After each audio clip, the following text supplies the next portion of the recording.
subsequent meeting.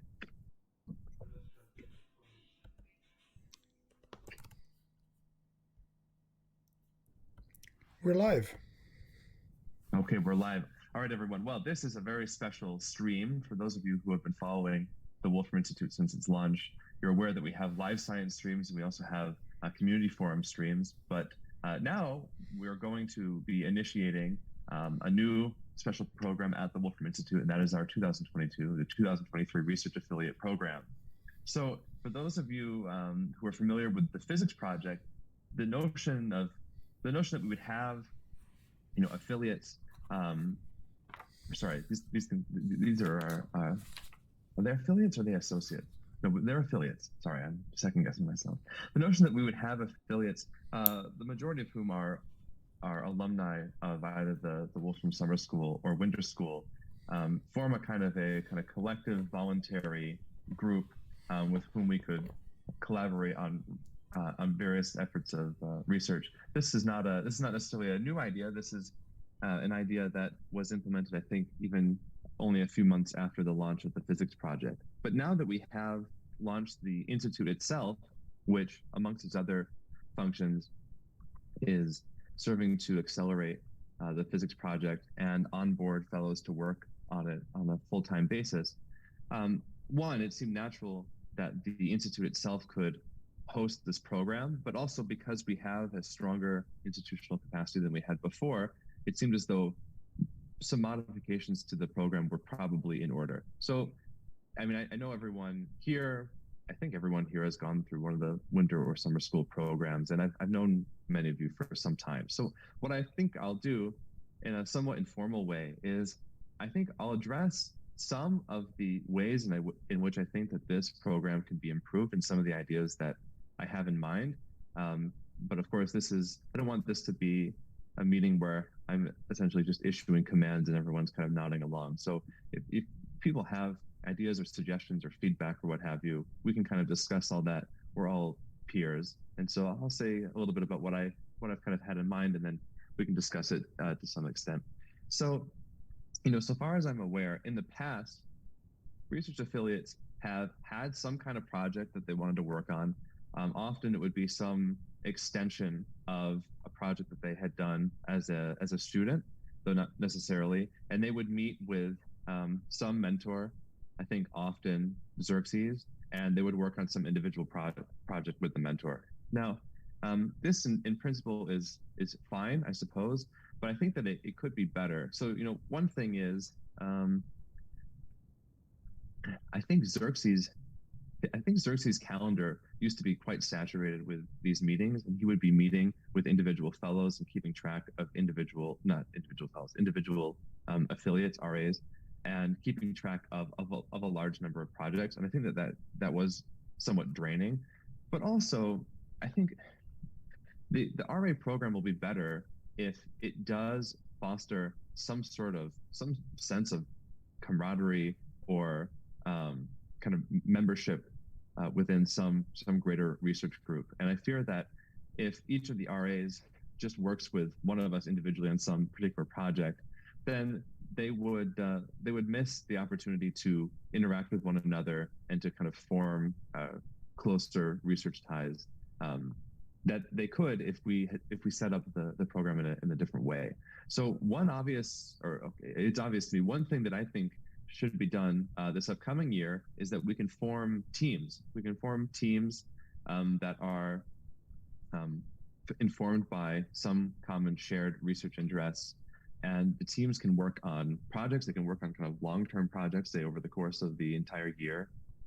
And I think that by pooling individual talents, like some people are very strong to the programming side, people are perhaps semi-specialized already and have expertise in particular areas of fundamental physics.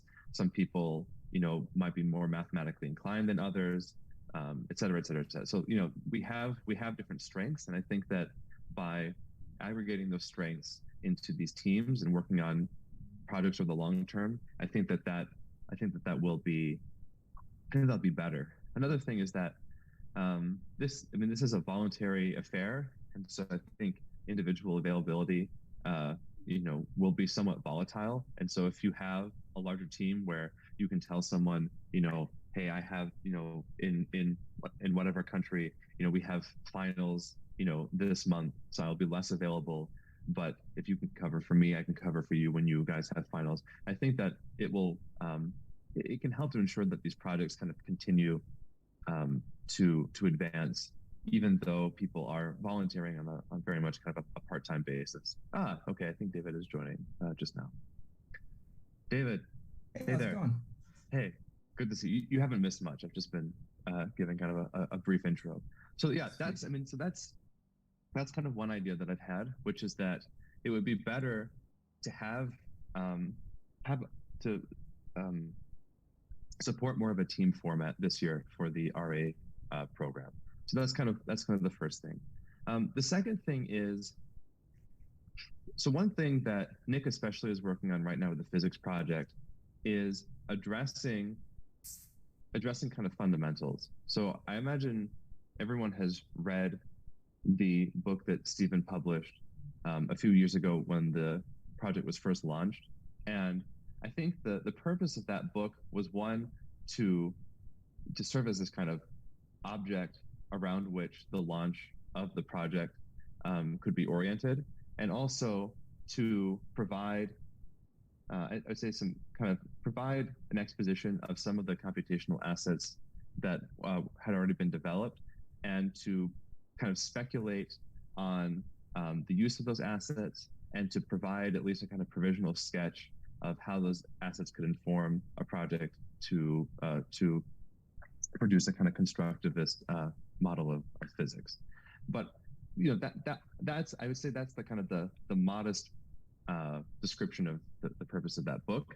And so if you go back now, after we've been working on this project for a few years, if you go back to, say, section 8.3 of that book, there's kind of a glossary of physical quantities or properties that you'll encounter in many theories of physics, and how one might compute those using the framework that had just recently been developed in kind of embryonic form. And so now Nick and I are going back and trying to make those quantities much more computational, kind of just painstakingly, deciding if we have some computational constructor of some foundational theory, you have to have some interpretive framework. You have to be able to interpret the outputs of your computations, its structure, its properties. You have to be able to assign kind of ontologies to them that have some sort of physical significance. And ultimately, if you're actually going to do kind of a search-based project, you have to be able to discriminate between, these different kind of universes or physical systems that you're computing. And so the only way to really be able to do that is to say, well, in this particular case, we get a physical system that has this property. In this case, it has this property. And it's according to those findings that kind of more experimentally or empirically, you can begin to perform an actual meaningful search, where you're going to get all kinds of different results. And we want to find results that actually happen to demonstrate properties that we're actually looking for. And so, I would say that for the first 2 years of the physics project, following Stephen's work, there was a considerable amount of work that was done on the kind of formal or mathematical side, considering kind of affinities between work that Stephen had done and category theory, homotopy type theory, categorical quantum mechanics, etc. But my own kind of criticism is that the actual basic computational work that would make the physics project more amenable to a kind of experimental computational approach, that probably wasn't done enough. And so that's something that Nick is very much working on now. And so I say all that because that's the kind of work that, especially over the short term, we're very interested in. And but I also say it because I think it creates some natural opportunities for these teams, but it also imposes some challenges. So like one thing that Nick and I are finding right now is that if there's some kind of key foundational question that we're trying to address, or there's some kind of very elementary property that we're trying to compute, even something like, say, velocity, when you do that and you don't suppose that there's some background space-time, and you have to basically,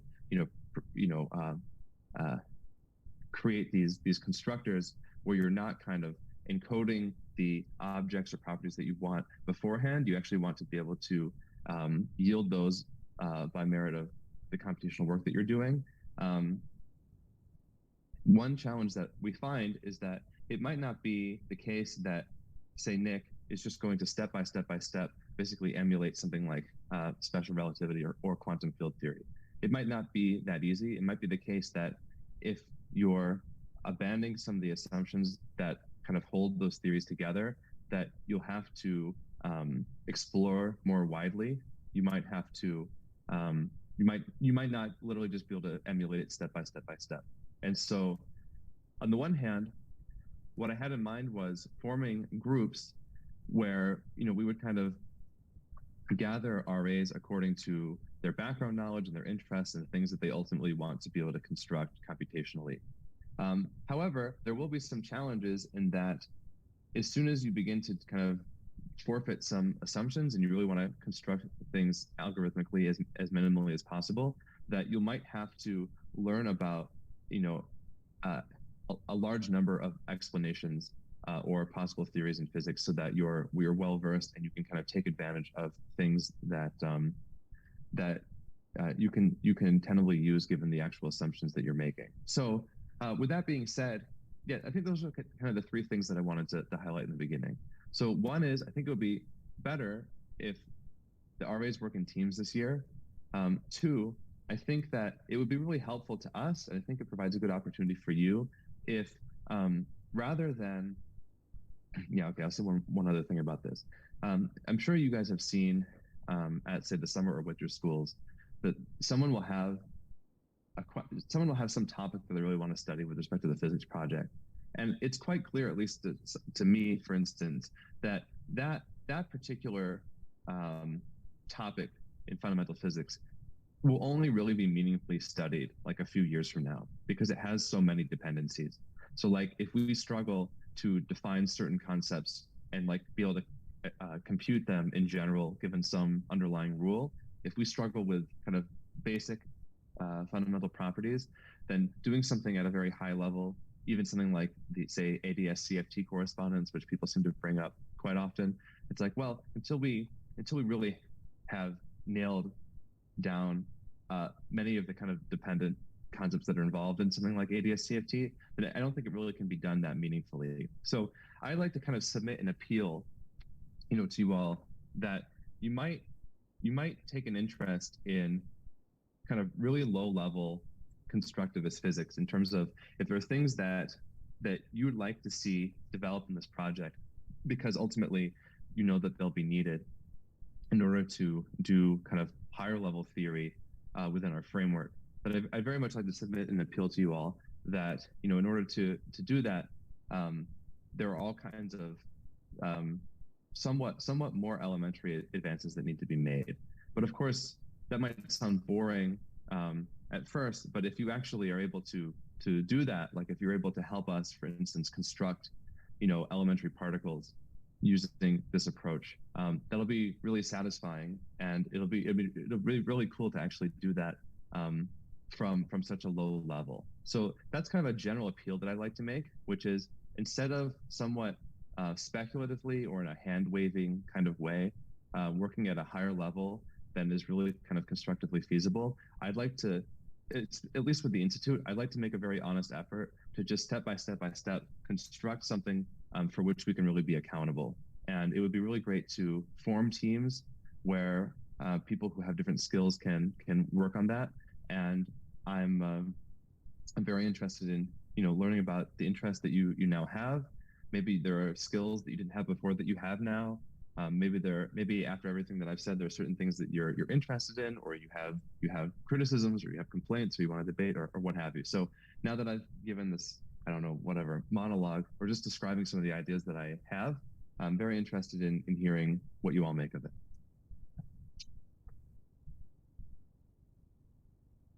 That was excellent, James. Wow. I can sort of start with something that I've been thinking about for like 4 or 6 months now and just had no time to dive into. Okay. Yeah. So there already exists sort of, we found double slit interference in the Wolfram model, and I think that I can exploit that to try to map real space onto the Wolfram model. And I don't know that I think it's going to be an absolute mapping where this rule iteration equals this distance, but I think that will also be interesting to see that maybe there's sort of rule iterations don't have absolute mappings. And of course, we'd have to find two space mappings in order to conclude that. But I think starting with one, that being double slit interference, there might be some progress I can make with that. Well, I guess the answer here that can be a lot of approaches. It's like I've been asking this kind of questions for the past few months, trying to just get into the fundamentals and actually come up with the easy way to define such things like interference patterns and double slit experiments and so on. And the answer here is there may be many approaches. Your approaches, we can discuss it more deeply. We can make it constructive if you want. It's like the only requirement here is just to be open-minded about it, and consider everything.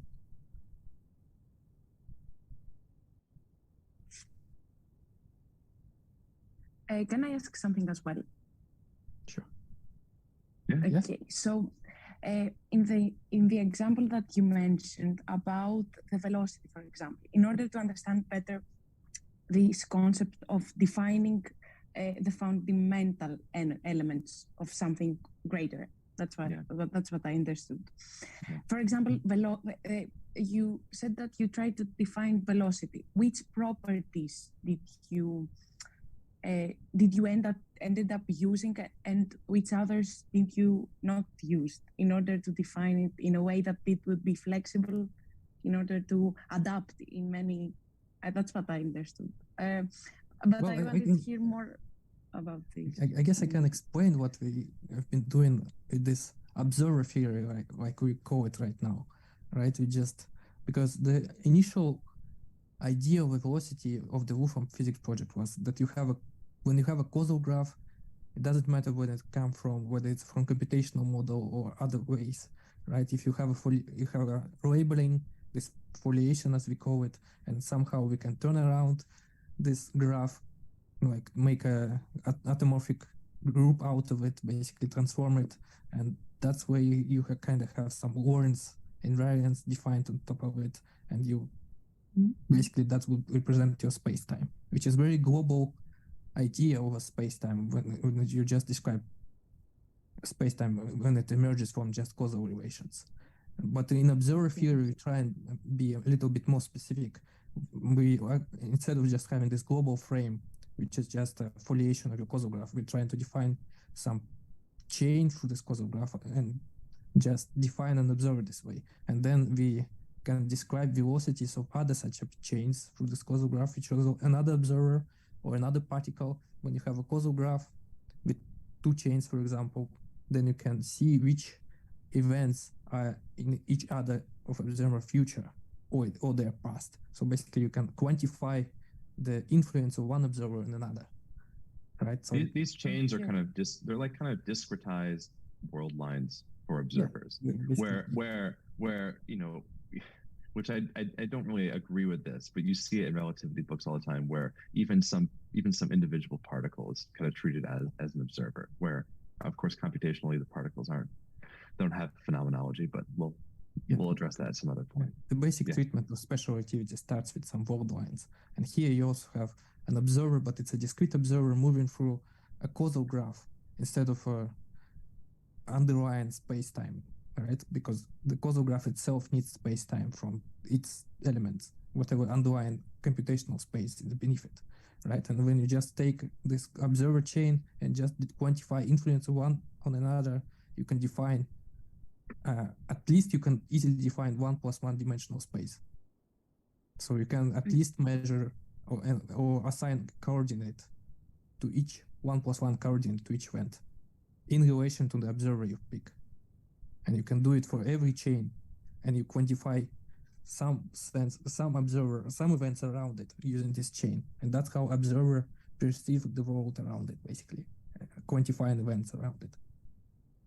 Right. Okay, so the velocity is defined by the coordinates that are used in order to define this velocity is what each observer sees, realizes, as I understood it, the Yeah. change that each observer realizes. Oh yeah, as soon as you assign coordinates to each event in relation to a particular observer, you can also obviously quantify each vector or each pair of events and assign a vector to it. And this vector will naturally, by this procedure, will be like naturally aligned into some Minkowski space because it's not going to even have an angle less than 45 degrees.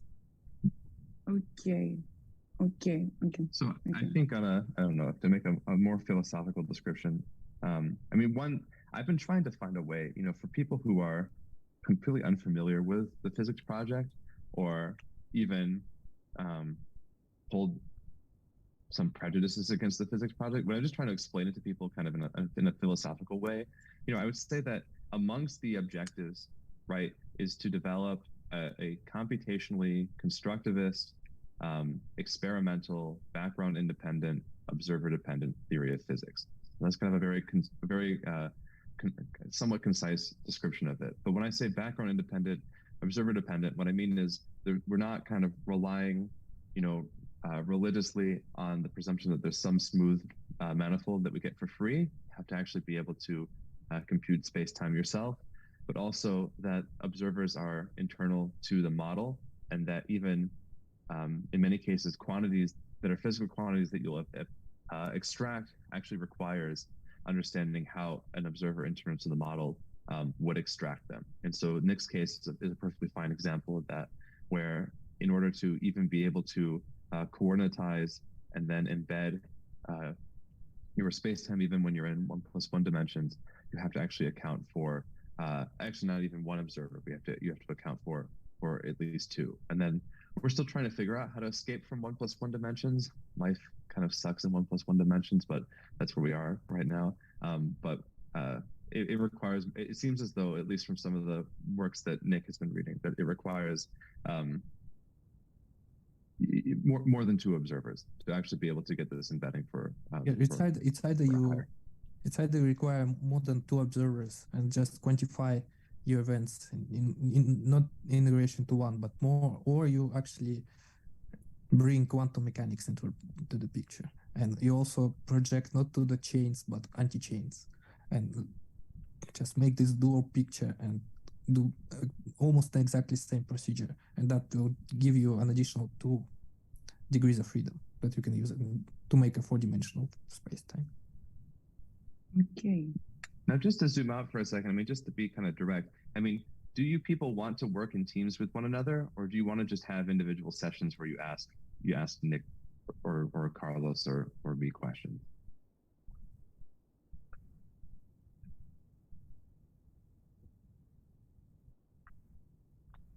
I'm flexible. I guess it depends on the scope of where we want to go. Yeah, I guess I care more about what we're doing than how we do it to some degree, maybe. But yeah, I'm flexible.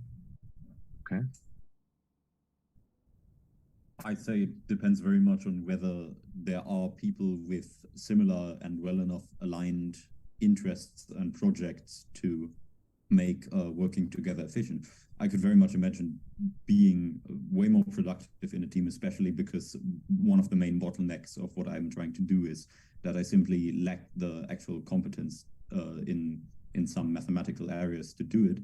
And at the same time, someone else might, I don't know, lack the knowledge in programming they need to implement something which I could provide.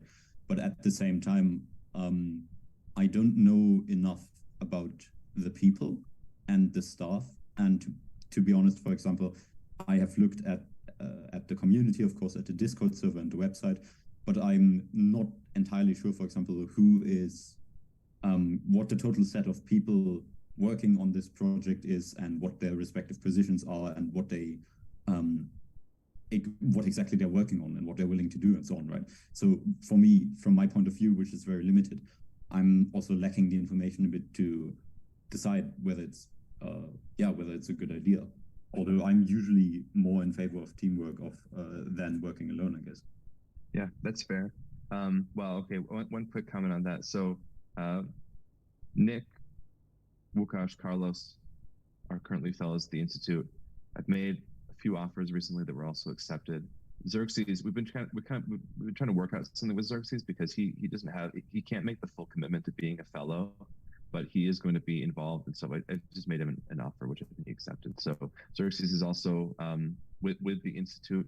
He's going to be a fellow, but working on a much more part-time basis. And there are two other people who are going to be joining in the new year as well. So the team is slowly growing. As for the list of affiliates, I mean, we're still kind of gathering people. So these are all kind of people, whom we kind of know. And so I think Carlos sent an initial email, and then I sent some follow-ups with some people. So this is part of the team. I'd like to think that this won't be the final size of the RA team, that it will grow. And we're about to have another winter school, and I think I'm taking on like 12 students at the winter school. My God, pray for me. But it could be good in terms of that's quite an injection of new possible talent. Okay, but I think can I briefly ask? Yeah, go ahead. Because I was wondering about this. What is the status of people who were a couple of months ago in the role of research affiliates for the Wolfram Physics project? What is their relation to the institute and their status? Well, so I think everyone here filled out a new application. That's part of why, so that's what I did was, okay. I think just to be kind of as frank as possible, I think there were probably some people who signed up to be research affiliates who then were rather unresponsive. And so their name was kind of on the website, and they could maybe put it on their CV. I know people would even say things like they were with Wolfram Research, etc.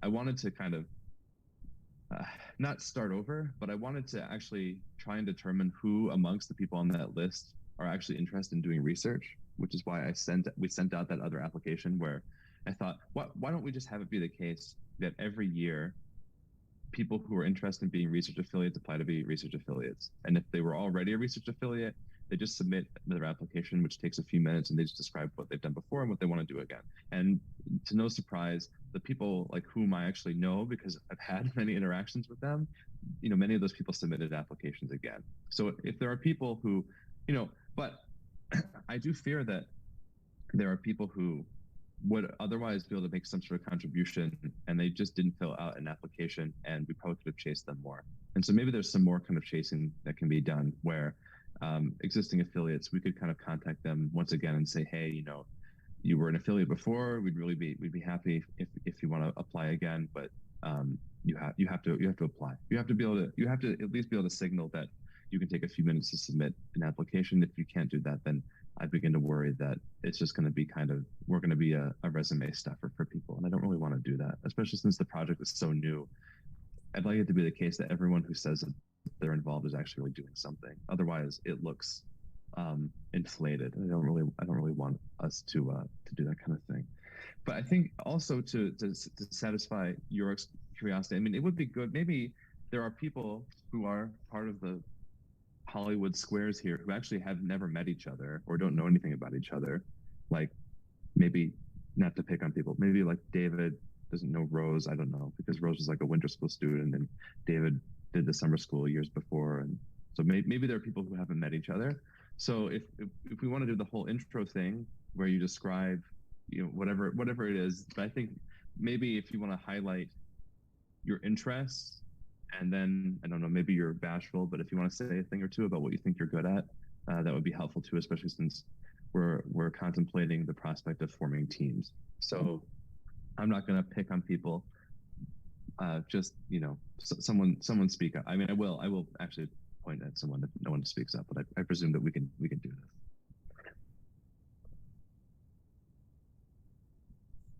I mean, I'm happy to start. Yeah, go ahead. Okay. So yeah, I know. Oh, I guess I've seen most of you at this year's summer school. I have not met outside of Wolfram Colloquia Rose or David. And I think Carlos and I have also not talked much yet. Anyway, I've been working on the physics project on and off as a research affiliate for I think, the last 2 years since I started in the summer school 2020. And I've been interested very much in the more mathematical and formal and abstract foundations, and also just sub-branches or topics adjacent to the whole formalism and framework introduced in the physics project. I don't have a lot of knowledge about theoretical physics. I know some mathematics, and I would say that I can probably implement a bunch of stuff computationally. My main starting point for all of this has been experience with the Wolfram language, and then I've tried to become more abstract and more formal and more scientific. And I am right now interested in so I published last year on string rewriting systems and the growth functions of them, and I'm interested a lot in a sort of generalization / related topic about graph rewriting systems, of which the Wolfram model formalism is a certain class or description or way to look at it. And I think that the physical intuitions, or just the general objects considered in the projects, provide very good intuition to think about those structures. But again, I'm interested more in, I don't know, proving theorems about them and then illustrating them computationally, or getting ideas through computational experiments and then putting it into a nice mathematical language, because that's what I'm good at, and I guess what I find interesting. So if anyone, for example, has had rigorous training in graph theory, which I do not have, or I haven't had yet, or someone has just done a degree in mathematics, like a master's in mathematics or something, that would be very helpful if they care about, for example, subgraph densities and graph limits, and how subgraph densities change subject to certain rules in graph rewriting, which is the thing I'm currently working on. But I mean, if there's no one else really interested in it, I think that's also completely fine. But I would be very happy to actually collaborate with someone, because right now I'm a bit stuck, due to that lack of technical knowledge in the area, I guess. And I think that's about it for now. Great. I want to say something actually before we go to the next RA, which is, I want to be careful, because the RA program began with the physics project, and I think without exception, each of you attended the summer school, and each of you participated in the fundamental physics track. And if you have been an RA before, you worked on physics-related research. But of course, the institute itself already is and will continue to be focused on areas of research beyond physics. So not to pick on anyone, but I know that Yorick, for instance, does have interests beyond physics and math, even interests in, say, in molecular machines, for instance. And so with the winter school, for instance, I mean, I have people who are interested in economics and other topics who are going to be working with me at the winter school. And if they want to be research affiliates, we'll have them be affiliates, and they'll be working on those topics too. So, some people, like, I mean, David's basically a professional physicist already. But, in general, and this applies to David too. I mean, if there are things that you're interested in, it could even be a topic that you would like to be able to research, but you don't think that you know enough, and you'd like to be able to collaborate with someone who is more knowledgeable, where you could bring some skill set and make a contribution that other person couldn't make. I'd like the Institute to be able to foster that kind of growth too, especially since you all have some sort of degree, it's in some area. And if you and this applies now, but also applies in the future. If any of you, are hoping to make a pivot, or to broaden, or to branch, or something, and you think that doing a project could help with that, I'm more than happy to help facilitate that, because I don't want people to feel as though they're locked in, or typecast, or siloed because of things that they've done in the past. So I just thought that I'd throw that out there as well. Uti, okay, I'm just going to call on people. Yeah. Hello everyone. It's good to see you all. I know most of the people here again from the summer school. I hope you all can hear me. Yeah, so I know most of the people here. I don't know Rose, and I've met David. I mean, I've sent him a couple of messages on Slack. So Yes, Well, I then mean, you're okay. That's friendship. that's what met means in COVID time. So I'm okay with that. So yeah. So the reason I'm here kind of is because, well, I've been involved with the Wolfram Physics project for 2 years, just like Yorick, and I was a research affiliate. I didn't have a particular research interest. I was just exploring different GR topics, and then I kind of went towards investigating non-inertial frames of reference in the Wolfram Physics project, and I arrived at some interesting conclusions. But then recently, I think for now, what my current like mindset is that I'm now kind of interested in I'm interested in the dual notion between algebra and computation, essentially. I think this new notion of computation, starting from very simple things and building up very algorithmically in a very constructive way, not using contradiction proofs, all those kind of things, is kind of very similar to, the notion of algebra and how you kind of like a lot of the proofs in algebra are constructive, some of them are not constructive.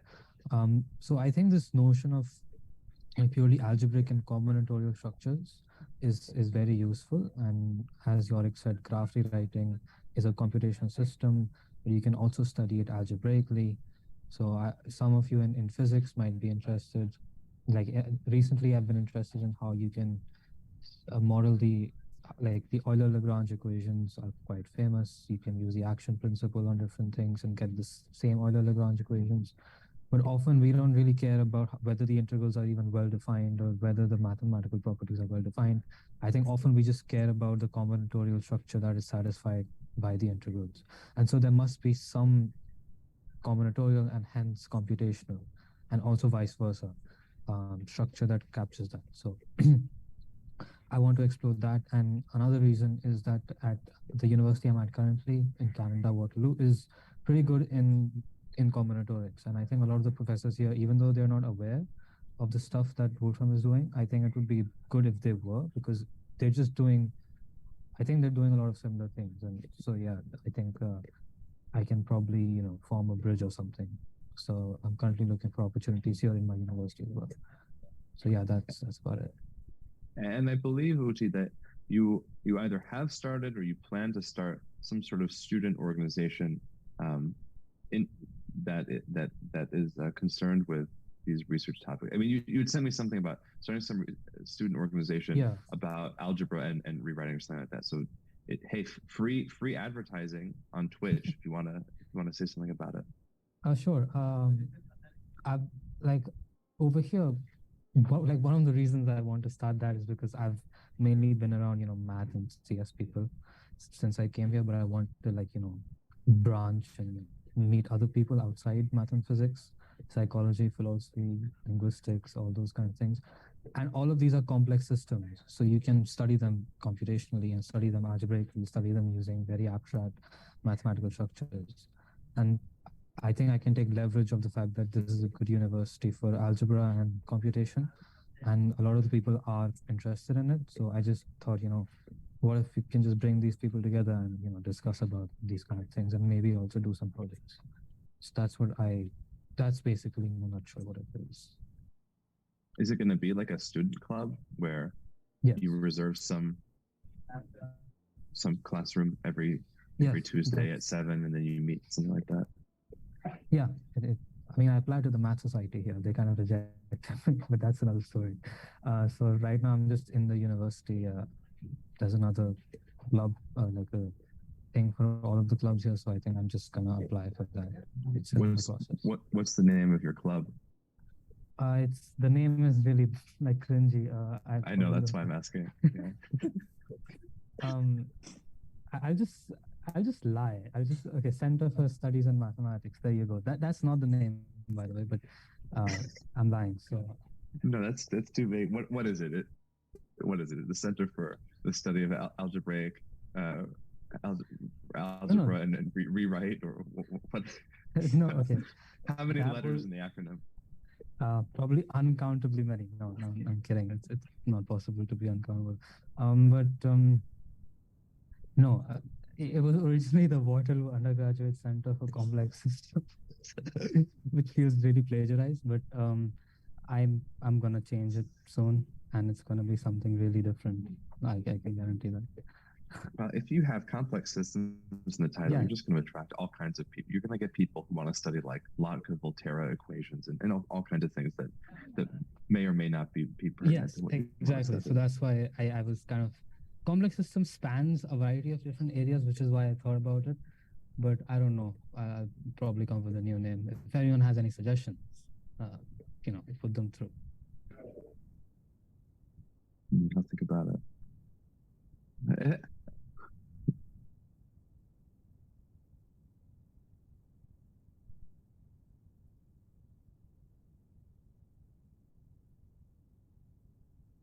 Oh,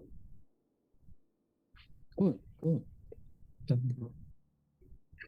Yeah, I was hoping that you would say something, but I didn't want to put too much pressure on you since you're afflicted not only by COVID but by Scottish COVID, which is probably the most kind of barbaric of all COVID strains.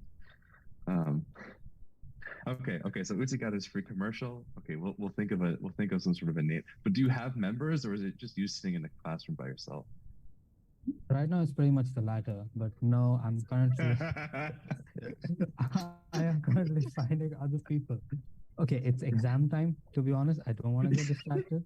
I don't want to mess up my grade again. So Okay. I'm gonna do it next semester. When I'm comfortable. So Okay. If there's anything that we can do to help, just of course let us know. And sure. And then naturally, yeah. I mean, I should say another thing about this, but another thing that I'm still kind of weighing is sometimes I worry that having the summer and winter school be the kind of filtration mechanism is too strong, because there's only so many people who attend those programs every year. And if there are people who would otherwise be, competent colleagues of ours who aren't because they're not like available in the summer or winter, or they haven't been and they just haven't attended the schools, that does seem unfortunate. I think with time, we might just have to have our own training program at the when I say training program, like maybe some sort of work trial or something where, it would be nice to kind of vet candidates, obviously, for fellowships, but I do kind of worry that if it's basically someone has to go, like there's no requirement that people have to go through summer winter school as far as I'm concerned. We have to have some way to be able to kind of interact with people. Why am I saying this? I'm saying this because like Uti, when you're interacting with people, let's say you come up with this really enticing name for your organization and whatever, and then you have like 20 people who attend it. Well, what am I going to do? I mean, I can't just like admit all 20 of your friends to the summer school. Probably it's probably not feasible, but if they're all doing work that's relevant to what we're doing, then like we should come up with some other way to involve them. Like they could be RAs, or we could have some maybe partnership with what you're doing. I'm just saying this in general, like if you have friends or colleagues who could be relevant to the work that we're doing, usually the approach is just invite them to come to the summer winter school, but it's a massive filter, and we have to have a way, I think, to. It's not as though I'm not like obsessed with scale or anything. It'd be better just to have a smaller group that is doing better research. But I just would feel really terrible excluding people who have major obligations in July or in January who would otherwise be a good member of the team. So anyway, that's something to be considered at the time. Yeah. I agree. I think I think the filtration system point is pretty good. The point you made, and I think the process is best if left organic, but like the simple, the rules or axioms, whatever, for how you can grow this organization computationally. Okay, I'm making too many puns here, but I'm just saying that I agree. One of the things can be like instead of it being hand wavy this time, maybe there's some concrete, structure to it. I mean, there was a concrete structure before, but maybe some more interaction between the members of the group would be nicer. And like for example, me, to be very honest with you, I'm unsure of what my time commitments would be because I'm a university student, and so for now, I think any decision I take will probably leave me into thinking I could have taken another decision, and I'm sure it's by talking to other people, I think it might be the same with other people. So since a lot of us are in college, so I think I think if those people who are seriously devoted, I think they can definitely start working. And as the group expands, like I'll try my best to get, the professors and other students here involved in some way. And I think the organic process is best. You're here. Okay, Athena.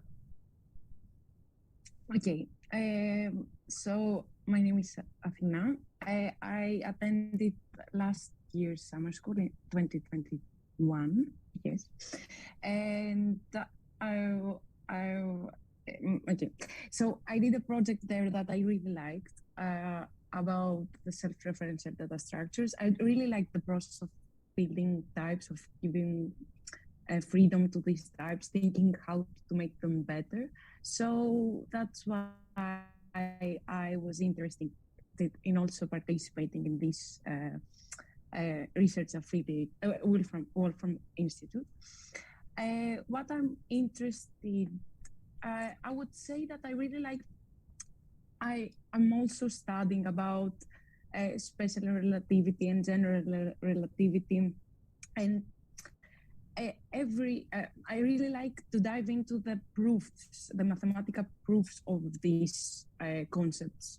First imagining them, and then diving into the proofs in order to be, because I have a hard time accepting those theories, and sometimes with the mathematical proofs, they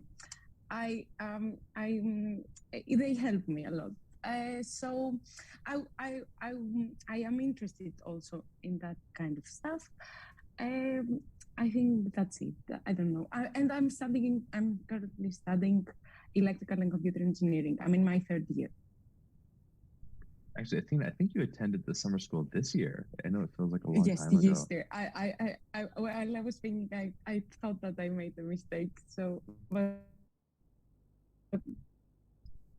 I'm sorry. Yes. No, it does feel like a while ago. Yes, and I mean I remember from when I met Athena that she does approach things with radical doubt, it seems, which I do respect. So basically questioning everything, which is perfectly fine. I think for the kind of thing that we're doing, especially where you're really trying to construct everything that you use, I think that having that questioning, somewhat skeptical attitude is good, so long as you don't end up like Diogenes and living in a wine barrel by the market. Yes. It is good, but I will not promise you that you're gonna have less answers than you had previously. Maybe even more questions.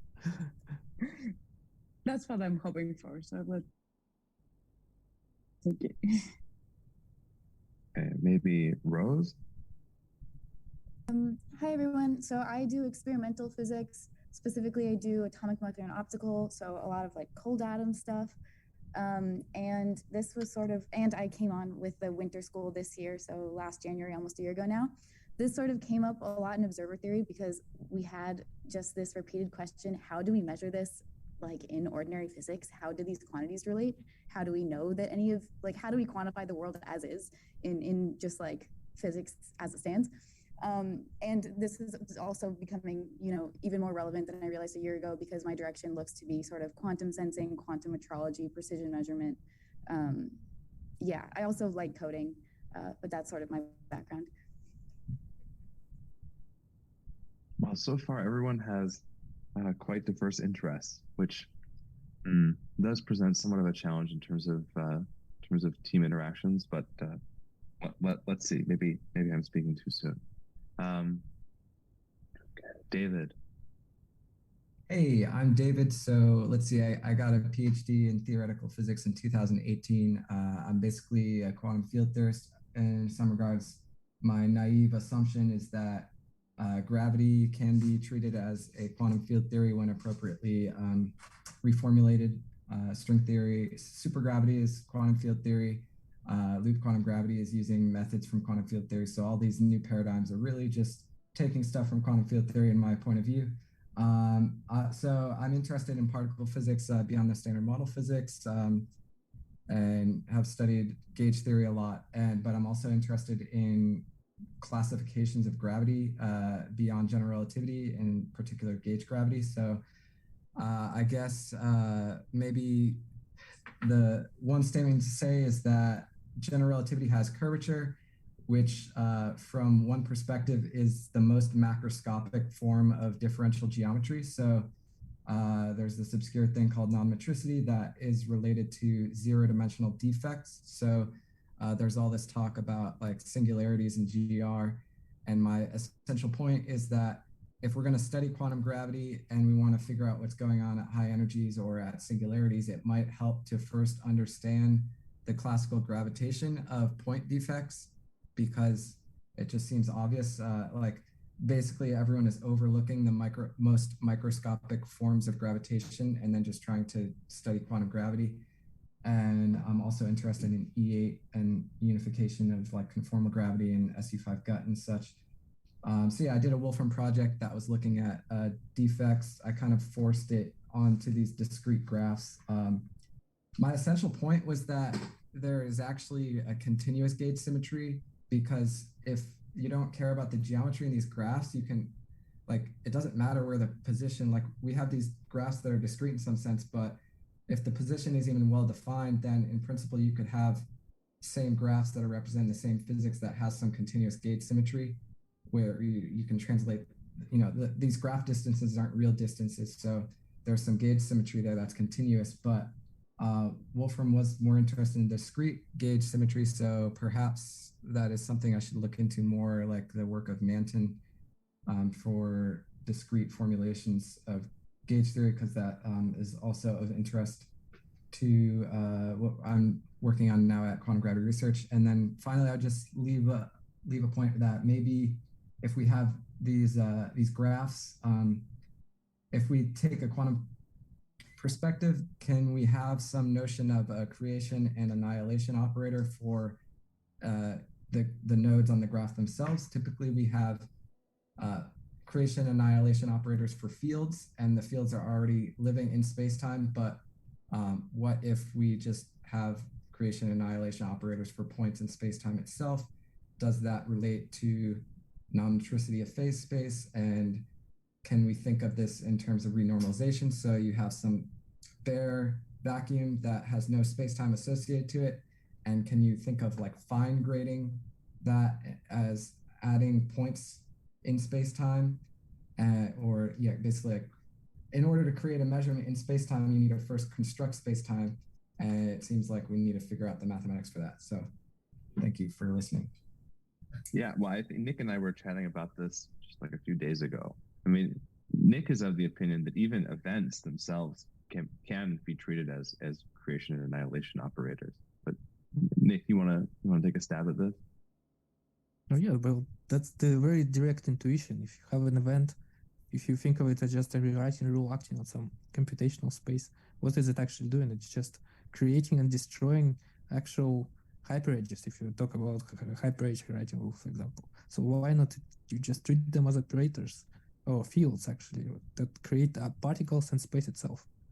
I think it's a very natural picture. Yeah. And we've also been talking about how we can treat it. How can we bring the renormalization group into this picture? How scale is important, cross-graining of these events. How do we find symmetries around on causal graphs without even bringing up hypergraphs and underlying space itself? Just symmetries over events themselves and how observer perceives them, and how you can define action for these kind of things. So we can also talk about define some path integrals and things like that. Phenomenological things of this theories are kind of very shaky at this time. So we're looking forward to developing it. And I think you can help us to do it. Great, yeah. I'll try to help however I can. I will just mention that time is kind of a constraint for me. Like, for instance, I won't be able to participate in the winter school. And I am collaborating with Xerxes, so yeah, just something to keep in mind, that if we can make something more concrete, like that would make it easier for me to get involved, because otherwise it might be difficult for me to, like, if we have like weekly meetings and then if things start getting clear, like fuzzy, I might not have time. Like I haven't told my boss yet that I'm even at this meeting and I'm not in full control over my time. So I just figured I'd mention that. I understand. I mean, obviously, whatever time you can contribute will be greatly appreciated, right? Obviously, I mean, we'd be really, really happy to have you involved, David. So, but you have these time constraints, and yeah, if I don't know, you can talk to Clea about it, and yeah, whatever time that you have available, and however you'd like to format the interactions in terms of frequency, in terms of format, etc. We can discuss all that. That's cool. Yeah. Great. Okay, Łukasz. By the way, it's the L is deceptive. It's not Łukasz. Like, I mean, anyone here interested in number theory? You never know. No, definitely. I'm not interested in number theory. I'm interested in number theory. I'm interested. I just don't know much about it. I'll listen, Łukasz. I'm interested.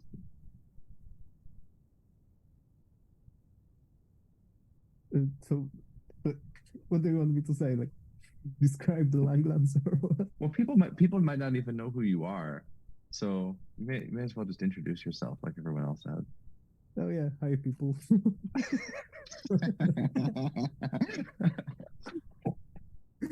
Yeah, okay, it's a good start. Yes. So I attended summer school this year. Yeah, I did a project on like looking for categories. If we have this mathematical space with rules as axioms and everything, if we can extract the categorical structure from the graph itself. Yeah, I think I did like 30% of what I wanted to do in this topic. It's pretty high by summer school standards. Ouch. No, I mean, students always feel kind of depressed that they have not done, that they haven't kind of satisfied the scope that they had in mind for their project. So I think if Łukasz did 30% of what he wanted to do, it's actually not bad. Maybe. Okay, so Łukasz, what are you working on? As if I don't know. Yeah, and then after the summer school, I got hired in the institute, so why not? And now I'm working. I'm working on the Langlands program, so it's basically like the set theoretic completion of the math that I was doing in my life. So it's a journey, definitely, and I'm learning a lot of. Yeah, it's actually going pretty well. I mean, there was this kind of ambition that Stephen had to do this kind of high-level empirical mathematics, where you get this kind of somewhat aerial view of these different areas of mathematics and how they relate to each other. And I thought, well, probably one of the best cases is just to do Langlands. Now we tried looking at resources in terms of kind of formalized math libraries, and we found that basically people are still very much struggling to formalize these things in Lean. And so we thought, well, we could still take Langlands and just take all of the objects that are involved and make them computational ourselves, and then find nice ways to multi-computationally and empirically kind of show this map of relations for Langlands. So now Łukasz and I are basically just learning all of. It's like basically like if there was a startup, but instead of building rockets, they were just learning Langlands. And so it's like basically uninvited. We're just going through all of it. So I have like a stack of Langlands books here. But Łukasz is actually making really great progress, and it's been a lot of fun just to go step by step and just compute as much of it as possible.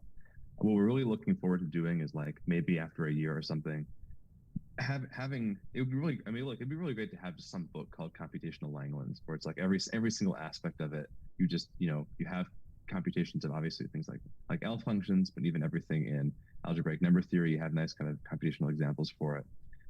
That'll be really cool. I think the fact that people often say that it can't be explained, that you can't explain what Langlands even is to people who don't have a graduate education in mathematics, I take that as a challenge. I think that by the end of this, we'll be able to kind of explain this to people so that more people can understand it, more people can get involved, and we can make much greater progress.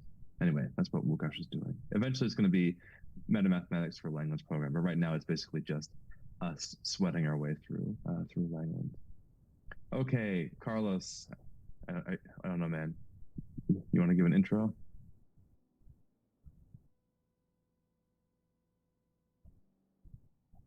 Yeah.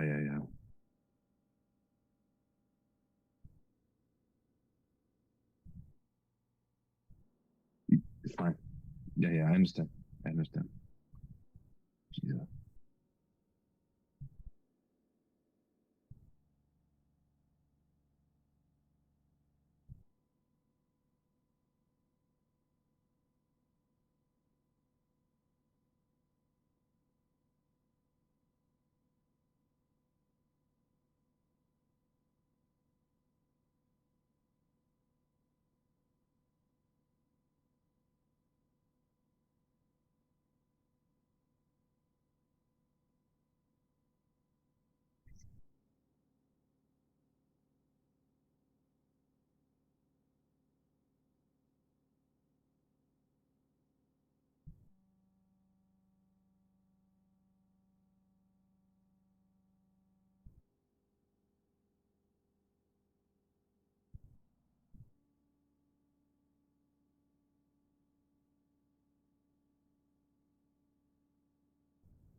Yeah, thanks for.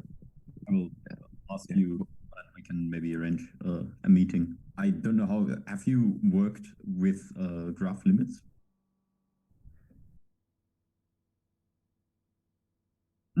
Good. Then we'll have plenty to talk about. All right. Thanks, Carlos. Yeah, if you need to tap out, no one will judge you. Yeah. See you. Nick. Oh, wow. Well, I'm officially a physics fellow at the institute, so I'm supposed to do physics. And well, what I'm doing is observer theory mostly, but I'm also interested in all things computational, like ranging from subaxiomatic foundations, mathematics, and all kind of programming algebraic systems, and obviously how it all relates to science in general, not just physics. So I'll be happy to work on all kind of projects and bring like computational life into them. That's what kind of things I enjoy personally. So that's basically sums up my interest, and I don't know what else to say. That's fine. Well, gosh, yes, it seems as though, I mean, on the one hand, it's interesting because it's not as though we've kind of spanned the full spectrum of possible research interests, but I think I think each of you kind of demarcates a certain point along that spectrum, which on the one hand means that there's all kinds of different research projects that we can do, but on the other hand, it's not clear to me that within the scope of this meeting we're going to actually form these different teams. I mean, I think the conservative thing to say is that I think what we should do is, I mean, I know that each of you has submitted an application, but I think what we can do is, well, the first thing is to get some sort of like actual forum where it's easy for us to all communicate rather than us individual by individual sending out emails. So I think the first thing would be for everyone to describe, perhaps in a few sentences, what they want to work on, and then seeing amongst the group we have gathered here who is interested in working on those. But also, yeah, as I indicated before, this is still somewhat a small team. I mean, I would say that the number, just to be perfectly blunt, I think that the number of individuals that you see on the research affiliate section in the physics project website, that number is definitely inflated. That there are more people on that website than people who have actually even been in contact with us over the past 2 years or so. So we probably won't increase this number to a number that's comparable with what's on the physics project website, but this number certainly can grow. And so if there are colleagues, whom are interested in this, and for whatever reason they haven't submitted an application, well, let's just get in contact with them. And if they're actually interested and can work with us, then we'll work with them. And so I think that's the start. Is we just give you the opportunity to tell us about what you want to do, and then if there are people among us who want to work on it with you, then that's great. If there are people who are not on this call who would be interested in working on it, and it makes sense to have them come on board, then we can bring them on board. And with time, it would be good to continue to grow the RA program, but not proliferate. Like, it should be the case that as we increase the number of RAs, the number of projects itself is not also just increasing, because there's only so many of us, and I myself struggle even to get enough sleep, which is part of why I'm somewhat even stuttering during this call, unfortunately. So yeah, okay, but how much time do I have for the next? I have like 10 minutes before I'm going to another call. I mean, are there any other basic questions that people have about the program, or about anything that's relevant that you want to talk about, Rose? I have one question, which is whether you have an idea of the delineation of teams. I saw something like QMQFT is a team. I don't know if there's an exhaustive and sufficient grouping yet.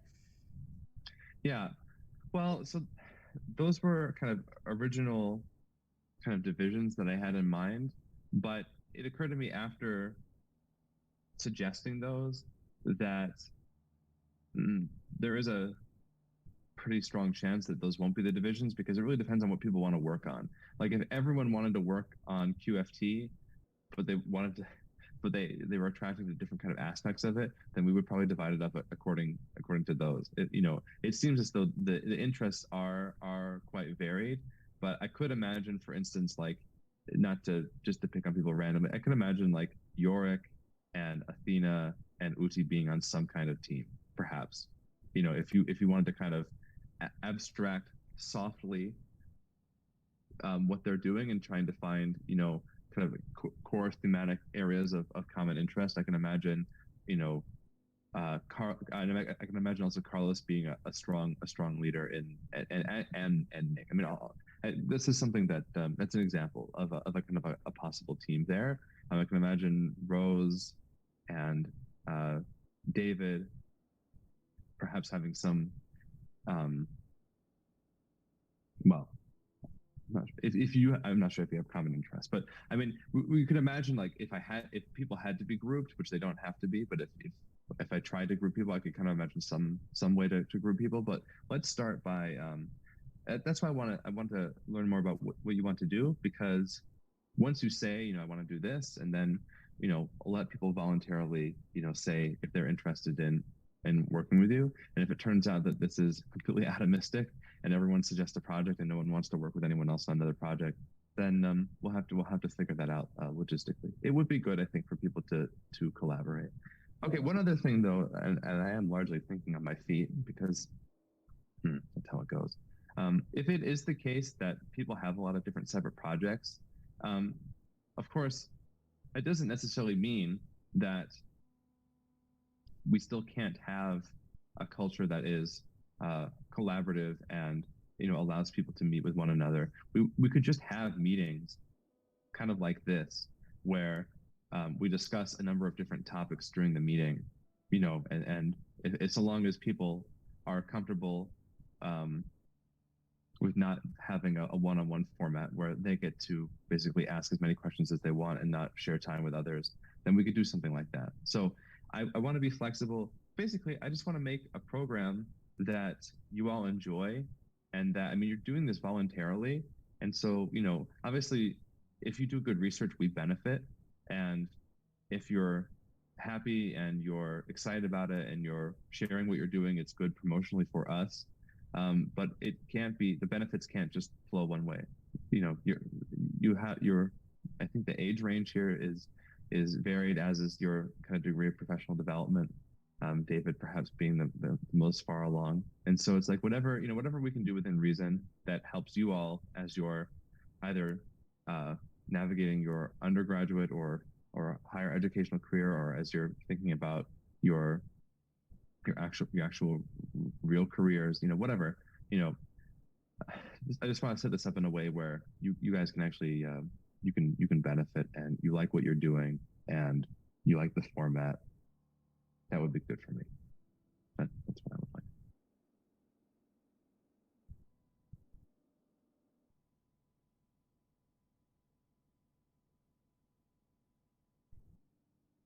Well, if there are no further questions, then, well, so I think that the overall cohort will be larger, but you are all kind of safely part of the cohort. So, you know, we look forward to meeting with you all.